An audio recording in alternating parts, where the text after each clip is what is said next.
Hey guys, Michael Valentino from Crusader Caravans in Campbellfield, Victoria. Today, I'm freezing, so I thought it was a fantastic idea to be able to show you our brand new AU Focus heaters. We started using the AU's Focus heaters recently as a dealership fit item. We had a very large demand for these heaters, so one of our personal staff fitted one to his lovely van, and we said, hey, what did you think? What did you feel? He said, this thing is an absolute weapon. Of course, online, there's really quite cheap heaters. It's not a European unit, but the guys here in Melbourne distribute out of this area, manufacture, and pump these guys out.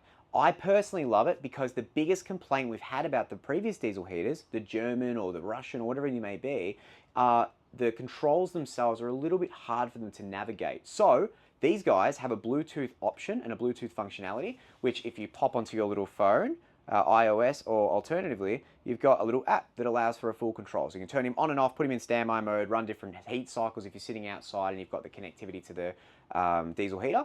The diesel heaters, the reason why people opt for a diesel heater is they're an efficient fuel source heater. So it uses very little diesel as you need it to be able to keep your van nice and warm. When you're off-road, the average Caravan, of course, as far as an inverter, you've got air conditioning if you've got a very souped up battery system or something to that effect.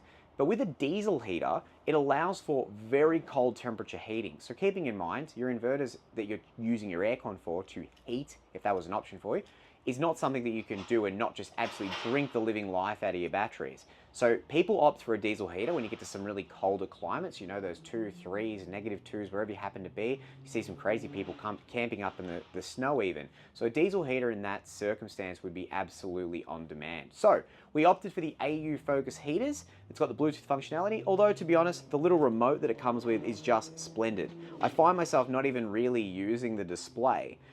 We've just literally got an on button, changing the modes, and we've got up and down as far as our fan source. You just keep this guy tucked away. It's an awesome little advantage. So this particular customer has got their diesel heater underneath the lounge. So we're gonna go ahead and we'll turn it on, and it says on.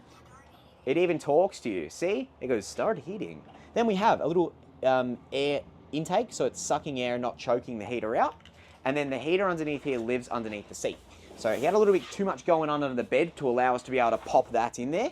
We've taken the cover off here. So we pop the aluminium cover, and then we've got our hose, and we've got our heat vent underneath the seating here that of course you can pivot and move if you don't want it directly on legs or you want it pointing it down or whatever it may be. You've still got access in the cupboard here, so you still put some stuff, you still store some stuff in there as well. Just avoid the hose, of course. But again, every van's a little bit different. The last one we did, we were able to get him underneath the bed, but it depends on where your tanks are and all those bits and pieces and what you've got going on underneath there. This diesel heater uses very low amount of fuel. It doesn't really need too much at all, and it's recommended in the use of a diesel heater. A lot of people go, oh, I'm just going to chuck all the diesel you can, fill it right up, 5 litres. If you're not going to be using the whole thing, it's not suggested you do that. You obviously want to be able to only put a little bit in there. Get what you need out of it, use enough, top it up with a jerry can. Just that way the diesel stays nice and fresh. Same sort of thing applies. This does a wind-up process to be able to start everything running. It does a few internal checks for errors and stuff like that and fuel, and make sure everything's nice and A-okay. We see a lot of people trying to do a self-install heater. Unfortunately, most of the diesel heaters that we saw that are self-install, unfortunately, are not installed correctly. Whether it be they're running on the incorrect line, they're using wrong fuse sizing, the way they're diverting the fuel, the way they're diverting the air, it's just not correct. So, strongly advise that if you are looking for a diesel heater, have a chat to your Caravan representative to make sure that what you're going to put in your van is what you want, and where you're going to drill, you're not going to hit a chassis beam or anything. A little bit hard to plug a 105mm hole if you've just sort of had a guess or thought you got it right. Always better to leave it to the professionals as far as I'm concerned. So, with our little remote, of course, we can go up and down with the heat controls or the fan controls, and then this guy here is just going to ramp up within 2 to 3 minutes. But the heat as to a diesel heater compared to that of a gas heater is the diesel heater, I always experience like a heat gun heat. It's just raw hot air. It heats quick. It's dry. It's a dry heat. Whereas gas, in my opinion, is more of a wet sort of humid heat as it begins to start up. So gas and diesel, as far as I'm concerned at this point in time with the after sales service for these guys, I really like the idea of a diesel heater.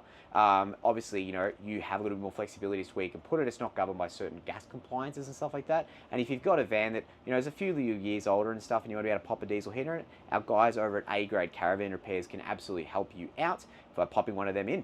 On the front of the van, we've got a fuel tank. It's a stainless steel fuel tank with a fuel cap to tell you how much fuel you actually have in it, whether it be 1/4, 3, 4, of course, goes up. And then we have a lockable lid as well to make sure that no one's going to be pilfering any diesel out of your diesel tank. And then, of course, in storage, it's recommended you drain them and reuse them. That's why we try to use a little bit of diesel rather than filling it all the way up. We can start hearing it now, so it'll sort of wind up. We get asked all the time about fuel pumps and stuff like that, so he's already starting to heat up. People ask, oh, what about the ticking of the fuel pump, We've heard, we've heard different variants of it, and I really can't knock the fuel pump on this particular unit. It's not a loud tick, it's not a loud bang. I think they've come a long way, especially if you buy a quality unit. So, if you want to buy a quality unit, you should give us a call on 93592938.